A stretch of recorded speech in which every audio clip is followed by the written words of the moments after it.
ಶಿವಗಾಮಿ, ನಾನು ವೆರಿಫಿಕೇಶನ್ ಮಾಡಿದ್ಮೇಲೆ ಅಶೋಕ್ ಮತ್ತೆ ರಜನಿಯಿಂದನೇ ನಮ್ಮ ಆಫೀಸ್ ಸೀಕ್ರೆಟ್ ಎಲ್ಲ ಹೊರಡೆ ಹೋಗ್ತಿರೋದು. ಯಾಕಂದ್ರೆ ಬೇರೆ ಯಾರಿಗೂ ನಮ್ಮ ಕಂಪ್ನಿ ಸೀಕ್ರೆಟ್ ಗೊತ್ತಿಲ್ಲ. ನಮ್ಮ ಕಂಪ್ನಿ ವ್ಯವಹಾರ ಎಲ್ಲನೂ ಗೊತ್ತಿರೋದು ನನಗೆ, ಇಲ್ಲ ನಿನಗೆ, ಇಲ್ಲ ಅಶೋಕ್ಗೆ. ಅಮಿತ್ಗೂ ಅಲ್ಪ ಸ್ವಲ್ಪನೇ ಗೊತ್ತಿರೋದು. ಪೂರ್ತಿ ವಿಷಯ ನಾವು ಅವನಿಗೆ ಹೇಳೋದು ಇಲ್ಲ. ಇತ್ತೀಚೆಗೆ ಅಶೋಕ್ಗೂ ನಿನಗೂ ಅಷ್ಟೊಂದು ಸರಿ ಇಲ್ಲ. ಅದ್ಯಾಕೆ ಏನು ಅಂತ ನನಗೂ ಗೊತ್ತಿಲ್ಲ. ಆದರೆ ಅದನ್ನು ಸಾಲ್ವ್ ಮಾಡಬೇಕು ಅಂತ ಎಷ್ಟೋ ಸರಿ ಪ್ರಯತ್ನ ಪಟ್ಟೆ, ಬಟ್ ಆಗಲಿಲ್ಲ. ಆ ಮಿಸ್ಅಂಡರ್ಸ್ಟ್ಯಾಂಡಿಂಗೇ ಇದಕ್ಕೆಲ್ಲ ಕಾರಣ. ನಿನ್ನಿಂದ ಅಶೋಕಿಗೆ ಹೀಗೂ ಹರ್ಟ್ ಆಗಿದೆ, ರಜನಿಗೂ ಎಲ್ಲರ ಮುಂದೆ ಅವಮಾನ ಆಗಿದೆ. ಅದರಿಂದ ಅವರಿಬ್ಬರು ಸೇರಿ ಇದನ್ನು ಮಾಡಿರಬೇಕು ಅಂತ ನನ್ನ ಥಿಂಕಿಂಗು. ಅವರಿಬ್ಬರನ್ನ ಬಿಟ್ಟರೆ ಬೇರೆ ಯಾರಿಂದನೂ ಈ ವಿಷಯ ಲೀಕ್ ಆಗೋದಕ್ಕೆ ಸಾಧ್ಯನೇ ಇಲ್ಲ. ಶಿವಗಾಮಿ, ನಿಂಗೇನು ಅನಿಸುತ್ತೆ? ನಾನು ಅದನ್ನೇ ಅನ್ಕೊಂಡಿರೋದು. ಆದ್ರೆ ಅಶೋಕ್ ಹೇಳೋ ಪ್ರಕಾರ ನಾನು ರಜನಿನೇ ವಿಷಯನ ಲೀಕ್ ಮಾಡಿರೋದು ಅನ್ನೋದನ್ನ ನೀನ್ ತಲೆಯಿಂದ ತೆಗೆದು ಹಾಕು. ಅವಾಗ್ಲೇ ನಿಜವಾದ ಅಪರಾಧಿ ಯಾರು ಅಂತ ನಿನಗ್ ಕಂಡುಹಿಡಿಯಕ್ಕಾಗೋದು ಅಂತ ಹೇಳ್ತಾರೆ. ಒಂದ್ ಆಂಗಲ್ ಇಂದ ನೋಡಿದ್ರೆ ಅದೂನು ಸರಿನೇ ಅಂತ ಅನ್ಸತ್ತೆ. ಒಟ್ನಲ್ಲಿ ನಾನಂತೂ ತುಂಬಾ ಕನ್ಫ್ಯೂಸ್ ಆಗಿದ್ದೀನಿ ಆರ್ಯ. ಏನ್ ಮಾಡ್ಬೇಕು ಅಂತಾನೆ ಗೊತ್ತಾಗ್ತಾ ಇಲ್ಲ. ಹಾಗಿದ್ರೆ ಅಶೋಕ್ ಹೇಳೋ ಪ್ರಕಾರ ಒಂದು ನೀನು ಅಥವಾ ನಾನು, ಇಬ್ರಲ್ಲಿ ಯಾರಾದ್ರೂ ಒಬ್ರು ಕಂಪ್ನಿ ಸೀಕ್ರೆಟ್ನ ಲೀಕ್ ಮಾಡಿರ್ಬೇಕಲ್ವಾ? ಆಗ ನೋಡಿದ್ರೆ ಎಷ್ಟೋ ವಿಷಯಗಳು ನನಗೂ ಗೊತ್ತಿಲ್ಲ. ಉದಾಹರಣೆಗೆ ಮ್ಯಾಕ್ಸ್ವೆಲ್ ಪ್ರಾಜೆಕ್ಟಿಗೆ ಸಂಬಂಧಪಟ್ಟಂಗೆ ಗೊತ್ತಿರೋದು ನಿನಗೆ ಮತ್ತೆ ಅಶೋಕ್ಗೆ. ನನಗೆ ಆ ವಿಷಯನೇ ಗೊತ್ತಿರಲಿಲ್ಲ. ಮತ್ತೆ ವಿಷಯ ಹೇಗ್ಲಿಕ್ಕಾಯ್ತು?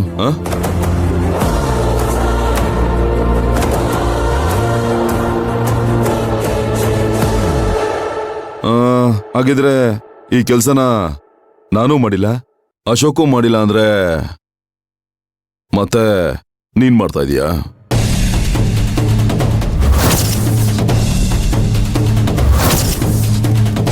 ಅದೆಲ್ಲ ಸರಿನೇ ಆರ್ಯ.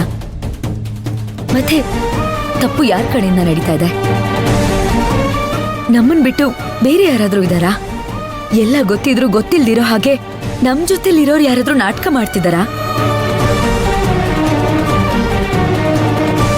ಅದ್ ಸರಿ, ನಮ್ಮ ಆಫೀಸಲ್ಲಿ ಯಾರಾದ್ರೂ ಹ್ಯಾಕ್ ಮಾಡೋರಿದಾರಾ? ಆ ಆಂಗಲ್ ಅಲ್ಲಿ ನಾವ್ಯಾಕೆ ಯೋಚನೆ ಮಾಡಬಾರ್ದು? ನನಗ್ ತಿಳಿದಿರೋ ಪ್ರಕಾರ ನಮ್ಮ ಆಫೀಸಲ್ಲಿ ಆ ಥರ ಯಾರೂ ಇಲ್ಲ. ನೋಡೋಣ, ಇವಾಗಲೇ ಒಂದು ತೀರ್ಮಾನಕ್ಕೆ ಬರೋದು ಬೇಡ. ಪ್ರೂಫ್ ಸಮೇತ ಕಂಡುಹಿಡಿಯೋಣ. ಸರಿ ಆಯ್ತು, ನಾನು ನನ್ನ ಕೈಲಾದಷ್ಟು ನಾನು ಟ್ರೈ ಮಾಡ್ತೀನಿ. ನೋಡೋಣ. ಬಾಯ್.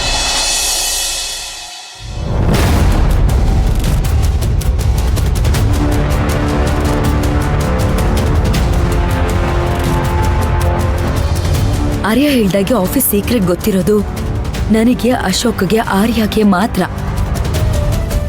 ಬಿಟ್ರೆ ಬೇರೆಯವ್ರಿಗೆ ಅಲ್ಪ ಸ್ವಲ್ಪ ಗೊತ್ತಿದೆ ಅಷ್ಟೇ. ಅಶೋಕ್ ಕಡೆಯಿಂದ ರಜನಿ ತಿಳ್ಕೋಬಹುದು. ನನಗೆ ಯಾಕೋ ನಾವೇ ಇದ್ರ ಬಗ್ಗೆ ಇನ್ವೆಸ್ಟಿಗೇಷನ್ ಮಾಡೋದು ಸರಿ ಇಲ್ಲ ಅನ್ನಿಸ್ತಿದೆ. ಒಬ್ಬ ಮೂರನೇ ವ್ಯಕ್ತಿ ಒಳಗಡೆ ಬರಬೇಕು, ಅವನೇ ಇನ್ವೆಸ್ಟಿಗೇಷನ್ ಮಾಡಬೇಕು. ಅವಾಗ್ಲೇ ಸತ್ಯ ಹೊರಗಡೆ ಬರೋದು. ಇದಕ್ಕೆ ಸರಿಯಾದ ವ್ಯಕ್ತಿ ಯಾರು? ಯಾಕೆ ಇದನ್ನಲ್ಲ ಅವನನ್ನೇ ಕರೆಸ್ತೇನೆ.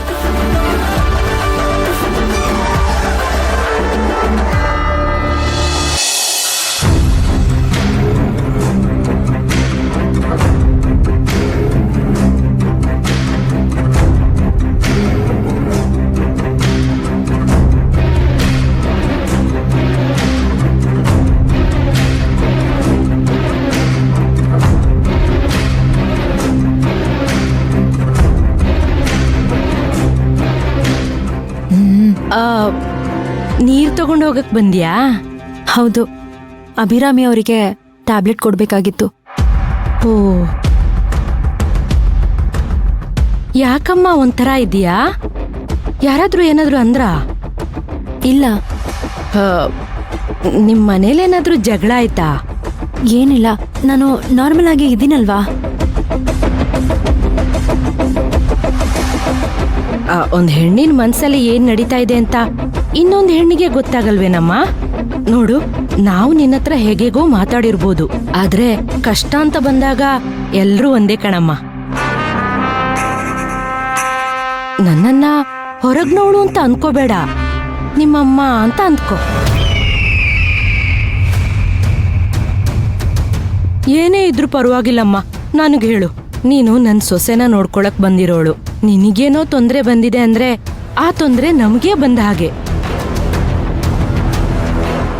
ನೋಡು, ಇವಳು ನಮ್ಮನೆ ಕೆಲ್ಸದವಳು. ಇದು ನಾನ್ ಹೇಳಿದ್ಮೇಲೆ ನಿನಗ್ ಗೊತ್ತಾಗಿದ್ದು ಅಲ್ವಾ? ಅದನ್ನೀಗ ಹೇಳ್ಕಿದ್ದೀತ? ಸುಮ್ಮನಿರೆ. ನೀನ್ ಹೇಳಮ್ಮ. ಹೌದಾ, ನಿಮ್ ಮಗಳು ಅಂತ ಅನ್ಕೊಂಡಿದ್ದೆ. ಹಾ ಅಲ್ವಾ, ನಾನು ಹಾಗೇನಮ್ಮ. ಇವಳನ್ನ ಮಗಳ ತರ ನೋಡ್ಕೋತೀನಿ. ನನಗೆ ದೊಡ್ಡವರು, ಚಿಕ್ಕವರು, ಶ್ರೀಮಂತರು, ಬಡವರು ಅನ್ನೋ ಭೇದ ಭಾವನೆ ಇಲ್ಲಮ್ಮ. ಮನುಷ್ಯರು ಅಂದ್ಮೇಲೆ ಎಲ್ರೂ ಸಮಾನರು. ನಿನಗೇನೇ ಸಮಸ್ಯೆ ಇದ್ರೂ ನನಗೆ ಹೇಳಮ್ಮ, ಪರವಾಗಿಲ್ಲ.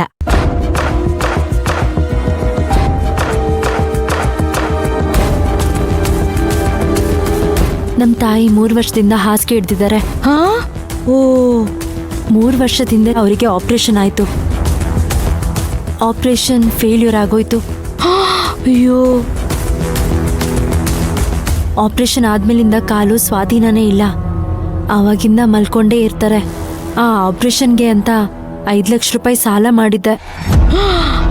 ಹೇಗೋ ಬಡ್ಡಿ ಕಟ್ಕೊಂಡು ಹೋಗ್ತಾ ಇದ್ದೆ. 1-2 ತಿಂಗಳಿಂದ ಕಟ್ಟಕ್ಕಾಗ್ಲಿಲ್ಲ. ಅದಕ್ಕೆ ಅವ್ರು ಕಾಲ್ ಮಾಡಿ ಹೆದರಿಸ್ತಾ ಇದ್ದಾರೆ. ಅಸಲು ಬಡ್ಡಿ 2 ಕೊಟ್ಟಿಲ್ಲ ಅಂತಂದ್ರೆ ಕರ್ಕೊಂಡು ಹೋಗಿ ಗೋಡೌನಲ್ಲಿ ಕೂಡ ಹಾಕ್ತೀನಿ ಅಂತ ಹೇಳ್ತಾ ಇದ್ದಾರೆ. ಅವ್ರು ಹೇಳ್ದಾಗೇನೆ ಹಾಗೆ ಮಾಡ್ಬಿಡ್ತಾರೆ. ಅಂತ ಜನನೇ ಅವರು. ಯಾರವ್ರು? ಅವ್ರ ನಂಬರ್ ಕೊಡು ನನ್ಗೆ. ನನ್ ಮಗನ ಹತ್ರ ಮಾತಾಡಿಸ್ತೀನಿ. ನನ್ ಮಗನ್ ಮುಂದೆ ಯಾರು ಬಾಲ ಬಿಚ್ಚೋದಿಲ್ಲ. ಸಾಲ ತಗೊಂಡು ಬೇರೆಯವ್ರ ಹತ್ರ ಮಾತಾಡ್ಸಿದ್ರೆ ಹೇಗಮ್ಮ?